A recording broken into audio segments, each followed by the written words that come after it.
닌텐도라는 네임밸류와 퍼스트 파티 타이틀이 갖고 있는 위력이 아니었다면 사실 사용할 이유가 없는데 그것 때문에 사용을 하는 거죠. 완벽하게 꽉 차진 않아요. 상하단에 렛터박스가 좀 있긴 해도 OLED니까 화질도 당연히 보장이 되어 있다, 이렇게 보실 수 있을 것 같습니다. 12인치 모델이 나쁘지가 않아요. 13인치 모델에 비해서 가로가 좀 더 길기 때문에 상하 렛터박스가 조금 덜 차지합니다. 1080p 60Hz를 지원하기 때문에 이 상태가 최고의 성능을 보여주는 그런 스펙이라고 볼 수 있습니다. 화질 측면에서도 확실히 압도적인 모습을 보여줍니다. 이게 또 좋은 점이 전환이 또 자유롭다는 겁니다. 멀티태스킹을 이용해서 빠져나갔다가 게임을 할 수가 있는 거죠. 특히 업데이트를 할 때 시간이 많이 걸리는데 그때는 다른 작업을 하시면 되는 겁니다.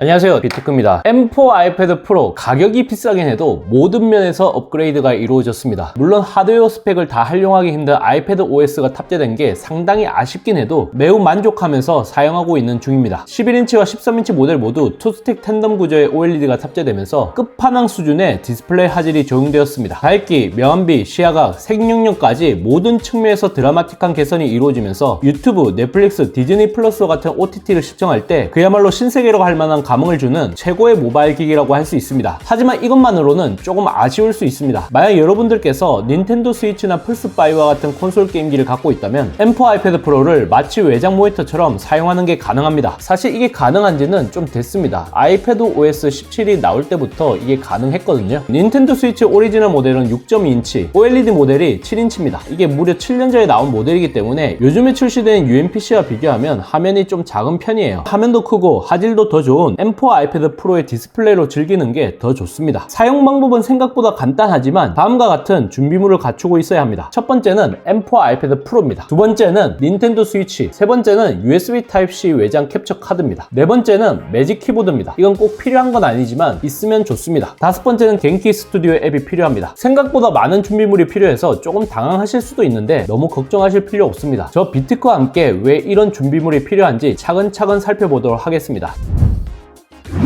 아마도 많은 분들께서 궁금해하신 부분이 있을 겁니다. 왜 외장 캡처보드라는 액세서리가 필요한지 이해가 잘 안 되실 수도 있습니다. 레노버 요가 패드 프로와 같은 일부 제품만 HDMI 인 기술을 지원하기 때문에 아이패드나 갤럭시 탭과 같은 대부분의 태블릿 PC는 외부 출력만 가능합니다. 아이패드가 닌텐도 스위치에 입력 신호를 받을 수 있게 된 것은 불과 1년 전부터 가능해졌습니다. 지난해 6월에 열린 WWDC 23에서 아이패드 OS 17 공개와 함께 웹캠 지원이 가능해졌기 때문입니다. USB Type-C 단자로 웹캠을 연결하면 자동적으로 페이스타임에서 카메라를 송출해 줄 수 있게 됩니다. 다시 말해 외장 캡처 보드가 웹캠과 같은 역할을 해주는 겁니다. 닌텐도 스위치 화면을 아이패드로 출력해주는 핵심 액세서리라고 보시면 되겠습니다. USB Type-C 포트가 적용된 아이패드가 상당히 많이 늘어났습니다. 아이패드 프로 11인치 1세대 및 2후 모델, 아이패드 프로 12.9인치 3세대 및 2후 모델, 아이패드 에어 4세대 및 2후 모델, 아이패드 미니 6세대와 아이패드 10세대가 여기에 해당합니다. 그 중에서 M4 아이패드 프로를 추천하는 이유는 시중에 있는 포터블 모니터보다 훨씬 더 화질이 좋기 때문입니다. 디스플레이 크기와 화질의 약점을 갖고 있는 닌텐도 스위치의 단점을 충분히 극복을 할 수가 있는 거죠. 닌텐도 스위치 같은 경우 무려 7년 전에 출시되었기 때문에 시대착오적인 스펙을 보여주고 있습니다. 10만원이 넘는 고급 외장 캡처보드를 구매해봤자 빛 좋은 개살구가 되기 딱 좋습니다. 닌텐도 스위치 외부 출력 시 1080p 60Hz까지 가능합니다. 딱 그 정도 수준의 제품을 구매하시는 게 가장 가성비가 좋습니다. USB 드라이버 같은 스틱형 제품도 있고 HDMI 인과 아웃이 구분되어 있는 박스형 제품도 있습니다. 둘 중에 아무거나 구매를 하셔도 무방합니다. 다만 좀 주의를 해야 되는 부분은 1080p 30Hz 저렴이 외장 캡처보드를 구매를 하게 되면 낮은 주사율로 인해 만족스러운 게임 경험을 제공하지 못할 수 있습니다. 매직 키보드는 필수 준비물까지는 아니지만 있으면 좋긴 합니다. 매직 키보드 측면을 보게 되면 패스스루 충전 포트가 별도로 달려있기 때문입니다. M4 아이패드 프로에 적용되어 있는 USB Type-C 단자는 화면 출력용으로 쓰시면 되고요. 패스스루 충전 포트는 충전용으로 쓰시면 됩니다. 이와 같이 각각 구분이 되어 있기 때문에 동시에 적용을 할 수가 있습니다.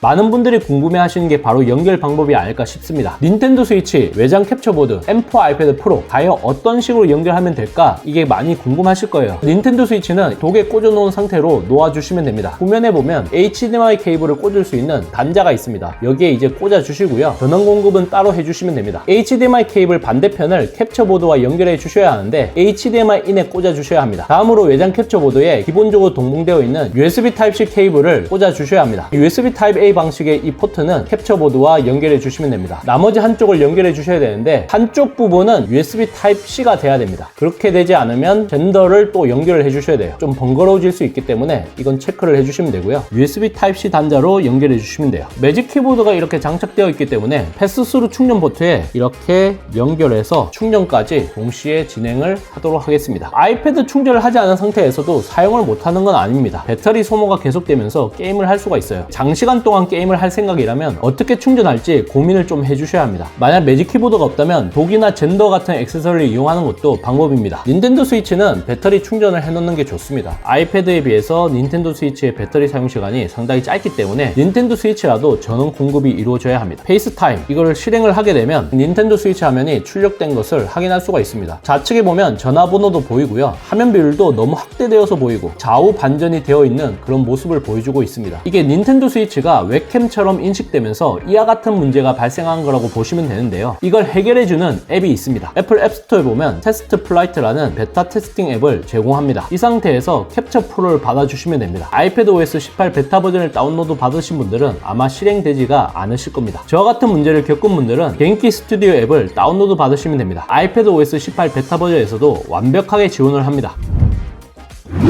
디스플레이가 너무너무 좋습니다. 닌텐도 스위치 디스플레이가 너무 시대착오적인 모습을 보여주고 있거든요. 720p LCD 디스플레이, 해상도도 너무 구리고 화면 크기도 너무 작고 닌텐도라는 네임밸류와 퍼스트 파티 타이틀이 갖고 있는 위력이 아니었다면 사실 사용할 이유가 없는데 그것 때문에 사용을 하는 거죠. 완벽하게 꽉 차지는 않아요. 상하단에 렛터박스가 좀 있긴 해도 OLED니까 화질도 당연히 보장이 되어 있다 이렇게 보실 수 있을 것 같습니다. 12인치 모델이 나쁘지가 않아요. 13인치 모델에 비해서 가로가 좀 더 길기 때문에 상하 렛터박스가 조금 덜 차지합니다. 1080p 60Hz를 지원하기 때문에 이 상태가 최고의 성능을 보여주는 그런 스펙이라고 볼 수 있습니다. 화질 측면에서도 확실히 압도적인 모습을 보여줍니다. 이게 또 좋은 점이 전환이 또 자유롭다는 겁니다. 멀티태스킹을 이용해서 빠져나갔다가 게임을 할 수가 있는 거죠. 특히 업데이트를 할 때 시간이 많이 걸리는데 그때는 다른 작업을 하시면 되는 겁니다. 물론 이렇게 사용할 경우 단점이 없는 건 아닙니다. 첫 번째, 차지하는 공간이 좀 더 많아집니다. 심플한 데스크 테리어는 좀 멀어진다고 보시면 돼요. 두 번째, 기기 간의 연결로 인해 선 정리를 깔끔하게 하기가 쉽지 않습니다. 충전까지 생각을 하면 케이블이 생각보다 훨씬 더 많아집니다. 하지만 이와 같이 세팅을 하게 되면 현존 최고의 포털 모니터인 M4 아이패드 프로에 연결해서 닌텐도 스위치를 즐기는 게 가능해집니다. 흔히 우리가 눈과 귀가 즐거워진다 이런 얘기를 많이 하잖아요. 감동적인 수준의 콘텐츠 몰입감을 만끽할 수가 있습니다. M4 아이패드 프로의 가격대가 높다는 거 사실입니다. 하지만 이와 같이 활용만 잘 한다면 내가 이 제품을 참 잘 산 것 같다 이런 뿌듯함을 느낄 수 있을 거라고 보여집니다.